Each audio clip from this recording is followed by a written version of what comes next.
গেছিলাম একটুখানি বাইরে, ওদের জন্যই এনেছি। আমি বিশ্বাস করো আমি খাবো না, ওরাই খাবে। খাওয়া হয়ে গেছে অলরেডি। হ্যাঁ বলা সব মিথ্যে কথা বলিস না তো, এমনি ভাল লাগে না। চলো এই শটে শটে তুমি তো হাত বাড়াচ্ছ না? হাত পাতাচ্ছি না, আমি জিনিসটা করছি। দেখা দেখা দেখা। সব সময় বলিস, সবাই আমাকে মানে বলে ভালোবাসে, তারা আমার ভালো চায় না।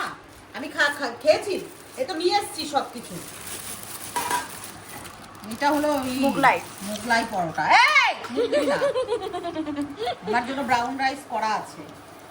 তুই ব্রাউন, ও আচ্ছা আচ্ছা আচ্ছা আচ্ছা। করেছি ব্রাউন রাইস। আমি তাই ভাবি বাটির মধ্যে কি ছিল এটা। সব সময় একদম আমার নামে করে। দুটো মোগলাই একটা রোল, মানে বুঝতে পারছিস তুই ব্যাপারটা? এই দেখো, এটা কিনে ও দেখো কি করছে, লম্বা হয়ে যাচ্ছে। একটা গেছিলাম, একটা জরুরি জায়গায় গেছিলাম ঘুরতে। মোগলাই আর তার সাথে এই যে রোল শটে সস, আর এটা মনে হয় আলুর দম তরকারি। আশা করি তোরা খাবি না, তোদের শুরুই হয়ে যাবে।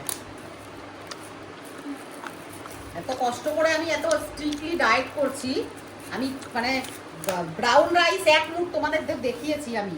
আর আমার ছেলে মেয়েগুলো এমন মানে সত্যবাদী না, কি বলবো, এমন দেখায় যেন মানে নিজের মাকে মানে লোকের সামনে হিউমিলেট করে।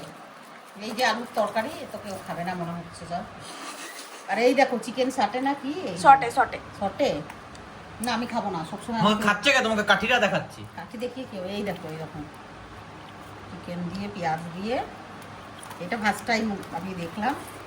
এই যে এনেছি রে, তোরা খা। আর আমি 1 কাপ ব্ল্যাক কফি করে দে আমাকে। আগে খাবো তারপর। Black coffee. তুমি যাও, বসো। কোথায় যাবো? বলে গিয়ে বসো। বসো। ঠিক আছে, টাটা।